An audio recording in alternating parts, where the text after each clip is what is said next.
E se eu te dissesse que você pode ser chamado a pagar pensão para 3 pais diferentes? E se eu te dissesse que um dia você pode receber 3 heranças de 3 pais diferentes? E se eu te dissesse que isso tudo pode ser resolvido num cartório? Pois é, hoje, aqui no nosso Direito Resumido, eu quero trazer para você a multiparentalidade. Eu sou o professor Paulo Souza, professor aqui do Estratégia Carreira Jurídica, e nesse vídeo eu quero mostrar para você como funciona a multiparentalidade, os efeitos que nós temos aqui após a decisão do Supremo Tribunal Federal e as consequências do seu reconhecimento. Pois bem, quando se fala em multiparentalidade ou dual paternity, nós temos que lembrar que esse instituto tem origem no direito norte-americano e chegou aqui no Brasil como a multiparentalidade. De maneira simples e resumida, é possível que nós tenhamos mais de 2 pais. A estrutura de parentesco tradicional é pensada para o parentesco dual, em que eu tenho um pai e uma mãe. Mais recentemente, nós tivemos o reconhecimento das possibilidades de uniões homoafetivas e, inclusive, as possibilidades anteriores até de registro dessa parentalidade no registro das crianças e adolescentes. Porém, aqui a situação é um pouco diferente. É quando nós vamos acrescer alguém mais. E é aí que entra em cena a decisão do Supremo Tribunal Federal, que reconheceu a possibilidade da chamada dupla parentalidade ou multiparentalidade. É a paternidade ou maternidade socioafetiva. O tema 622 do Supremo Tribunal Federal falou apenas da paternidade, mas a regra vale também para a maternidade. Essa parentalidade socioafetiva se deriva, como o nome diz, do afeto,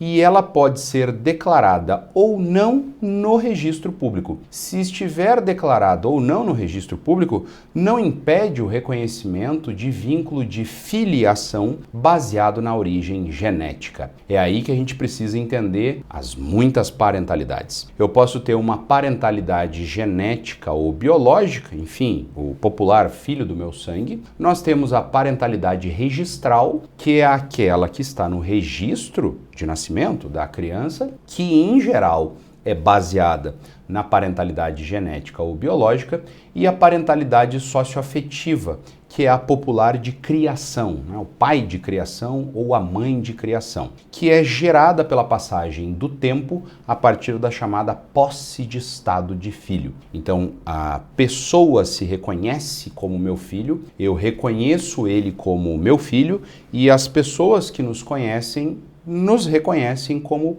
pai e filho. É esse o reconhecimento da parentalidade socioafetiva. Então, a parentalidade socioafetiva, ela pode ser reconhecida de maneira concomitante à parentalidade genética ou biológica, de modo que pode haver no registro de nascimento mais de um pai ou mais de uma mãe. E esse aspecto é bastante importante. Por quê? Porque ele visa fortalecer a chamada verdade biológica. Mas essa verdade biológica se assenta numa verdade afetiva. Então eu assento a minha filiação numa verdade afetiva, a parentalidade socioafetiva, e a parentalidade biológica ou genética, seja qualquer delas a registral. Então não há nenhuma hierarquia entre as parentalidades, genética, registral ou socioafetiva. Agora, posso eu fazer esse reconhecimento apenas em juízo? Não. Nós temos aí o provimento 149 de 2023 do CNJ,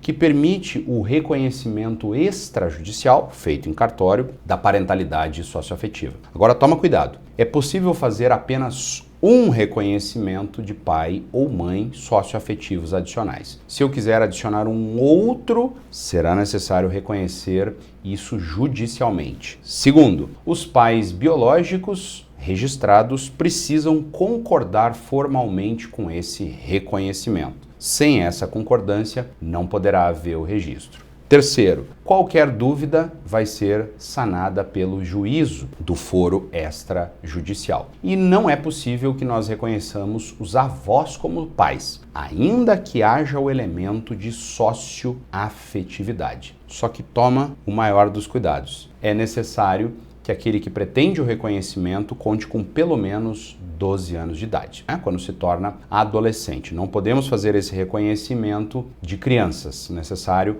o adolescente para que ele possa exprimir essa vontade. Nos casos de crianças, aí sim eu vou precisar recorrer à via judicial. Muita atenção nesses requisitos. Por quê? Porque é muito bom do examinador cobrar na sua prova esse tipo de coisa, né? Então, de maneira simples, a gente tem um certo fluxo aqui. O pedido feito no RCPN, a manifestação obrigatória dos pais e, em caso de alguma dúvida ou oposição, nós vamos remeter ao juízo competente, né?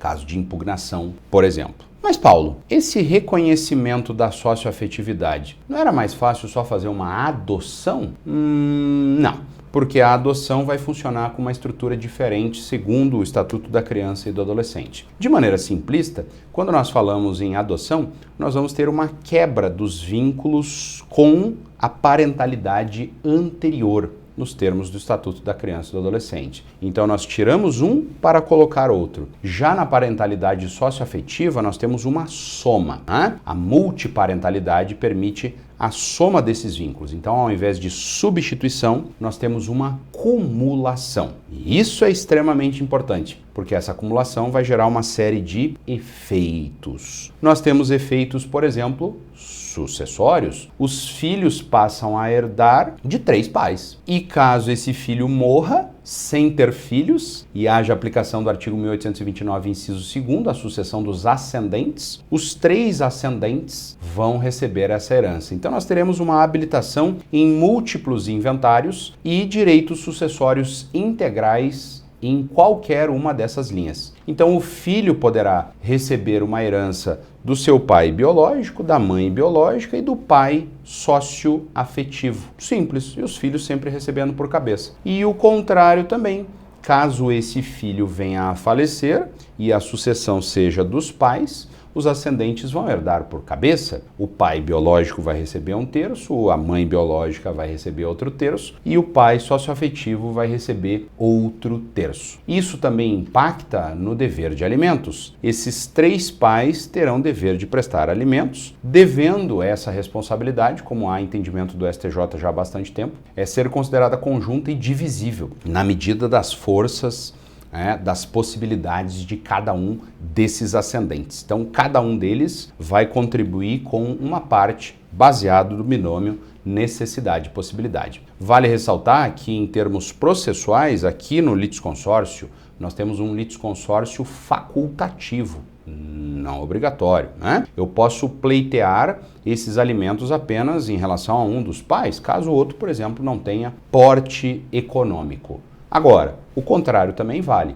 Esse filho também poderá ser demandado na idade mais avançada dos seus pais, quando eles se tornarem pessoas idosas, eles podem os 3 pleitear alimentos do filho. Temos também um impacto em relação ao direito à identidade. O nome dessa pessoa passa a, possivelmente, contar com os sobrenomes ou apelidos de família de todos os pais. Como no exemplo que eu deixei aqui. O João Silva, biológico, Santos, biológico e Oliveira, da paternidade ou parentalidade socioafetiva. Veja, e esse tema cai em prova. De maneira simples, uma prova aí da Defensoria Pública do Estado do Rio Grande do Sul, 2025, o item A. O reconhecimento da multiparentalidade determina a coexistência das responsabilidades entre todos os genitores reconhecidos, não implicando a exclusão de direitos e deveres dos pais biológicos. Exatamente esse é o item correto, né? Item B. Não cabe seu registro na certidão de nascimento, havendo apenas um apontamento do reconhecimento em livro próprio? Não, consta lá, bonitinho. Ocorre quando uma pessoa possui simultaneamente mais de um vínculo parental reconhecido juridicamente, mas não resta assegurada a coexistência da filiação socioafetiva com a biológica? É o tema 622 do STF. Sim, coexistência. Os direitos hereditários do filho multiparental se restringem à filiação biológica? Direitos e deveres iguais. É lastreada levando em consideração a prevalência dos interesses dos genitores reconhecidos? Não. O princípio do melhor interesse de crianças e adolescentes, o reconhecimento de verdade biológica, o reconhecimento da verdade afetiva. São todos esses fatores que pesam aqui.